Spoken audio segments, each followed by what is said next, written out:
Welcome back, pupils. I am Mr. Smith, reading chapters 4 and 5 of the Superteacher Project. Um, Last chapter, chapter 3, we had Nathan Popova, Oliver's best friend, and Mr. Adak was reteaching ratios. And in the process, he decided to destroy a classroom. Yeah. Okay. Chapter 4, Oliver's on. The prank kicks in during the change between fourth and fifth period.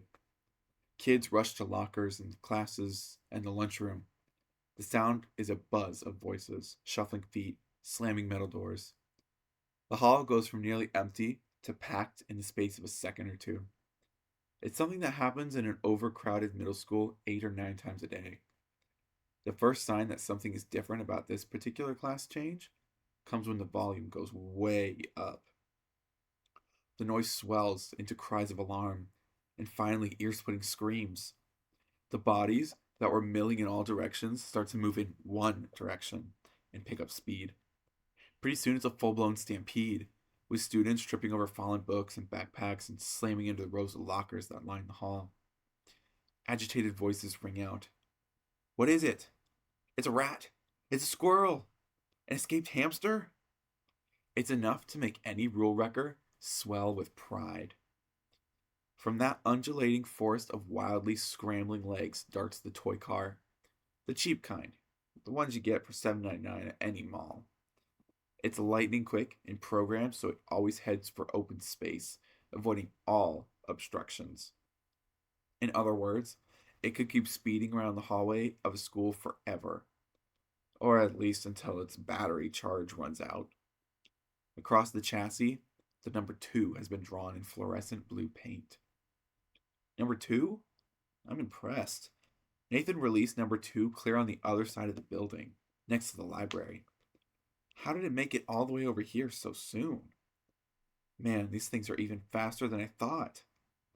The agitated crowd calms down a little as the car shaloms past my feet, round the corner, and disappears. A split second later, it's back again. No, wait. That's a different one. Number 4. I unleashed 1 and 4 in opposite directions in front of the science lab. I try to picture the route it must have taken to get here. These cars are unstoppable. Best $8 anybody ever spent. Number 4 zooms up the hall, herding all those kids back in the direction they just came from. There's even more screaming. It's a mouse! A raccoon! It's a baby alligator! Oh, okay, that was me. I get creative when a prank is firing on all cylinders. By now, teachers are starting to appear in the halls, desperately trying to get their students under control. Fat chance of that. Who's going to follow instructions if you think you're being chased by an alligator? In the foyer outside the main office, Principal Candiotti rushes to protect the pedestal that supports the school's beloved 1974 field hockey trophy from the rampaging horde. Everybody calm down, she's bellowing. There is no alligator in this school. It's not an alligator, it's a car, somebody blurts. How could it be a car? The principal demands.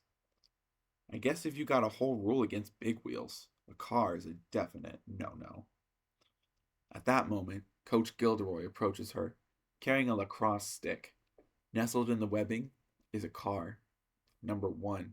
Its wheels are still spinning. Nathan appears at my elbow, his face an unhealthy shade of purple. We are so dead, he whispers. You're only dead if you get caught, I lecture him. Quit looking guilty. They'll never pin it on us. Eventually, Mrs. Candiotti gets on the PA system and orders everyone to go to homeroom and to shut the door. As we're filing into Mr. Adak's class, we see Mr. Benrama, the custodian, marching toward the office holding car number 4 high over his head in triumph. What's going on, Mr. Adak? Kevin asks. Leave it to him to have no idea about a stunt that's turned the whole school on its head. I honestly can't explain it, the teacher replies. What purpose could possibly be served by running toy cars around hallways crowded with pupils? It creates nothing but chaos and danger. I know I ought to keep my mouth shut, but He seems so truly clueless that I feel like I have to set him straight. It's a prank, Mr. Adak. Nathan stares at me in horror. The first rule of pranking is never draw attention to yourself. I'm the one usually telling him that. Mr. Adak tilts his head to one side, as if he's trying to drain water out of his swimmer's ear. You know, like a joke? A joke, he repeats. An action that is intended to be amusing or to make someone look foolish. Right. Somehow hearing him explain it takes all the fun out of it. All at once, the teacher stiffens, like a pointer, and he holds up his hand for silence. He drops to the floor, pressing his ear against the tiles. What is it, Mr. Adak? Ainsley asks. In a single, cat-like motion, he jumps up and propels himself out of the door and into the hall. Sensing his path blocked, car number 2 adjusts course to pass directly between the new teacher's legs. At the last second, Mr. Adak throws out an arm, and he bends backwards, almost double, and he plucks the speeding toy up off the floor. The entire class bursts into applause. Now we just have to find car number 3, Rosalie announces. Oh, how I was hoping somebody would say that. Here's the thing. There is no car 3. On the surface, the toy cars seem like a joke, but they're just the setup. The real prank is having the whole school look for car number 3, which they're never going to find because it doesn't exist. For the rest of the day, adults wander the halls searching for the missing car. Teachers, administrators, custodians. At one point, I see a couple of police officers, even the local fire chief. Nathan is waiting by my locker at dismissal. Seems to me the whole school thinks car 3 is still out there somewhere. Which is the whole point, I interject. Supposedly, Candioti's talking about renting one of those metal detectors people use at the beach, he says, nervously. I don't like it. I roll my eyes. Sometimes I wonder how you and I ever became friends. He doesn't back down. You know how Spider-Man and his spider sense? Well, I have a sixth sense too. Every time you're about to get me in trouble. I grin. Is it tingling? No, it's howling like an air raid siren. I call it the Oliver Alert. Well, you can hit mute because everything is going to be just fine. The next day I get to school early to check on the prank status. As I head to the front door, a white Toyota Prius turns into the lot and parks. Mr. Perkins is at the wheel with Mr. Adak in the passenger seat. It feels kind of backwards, no? Not that they arrived together, no, but the student teacher is giving the regular teacher a ride instead of the other way around. I notice that the passenger side of the Toyota is riding really low, barely clearing the pavement. You might have a flat tire, Mr. Perkins, I call out helpfully. You're leaning real right. He looks startled. Thanks, Oliver. I'll get it checked out. I can't resist adding, I wonder if they found car number 3 yet. Mr. Adak fixes me with that steady blue-eyed gaze of his. There was no car 3. My heart skips a beat. But they found 1, 2, and 4. There has to be a 3. A group of high school pupils performed a similar action involving piglets numbered 1, 2, and 4. It took a week for the school to determine that there was no piglet number 3. I don't pass out on the spot, but it's sheer force of will that keeps me up. He's 100% right. I read about those high school kids online. That's where I got this whole idea. I didn't have pigs, so I used cars. But how could Mr. Adak figure that out?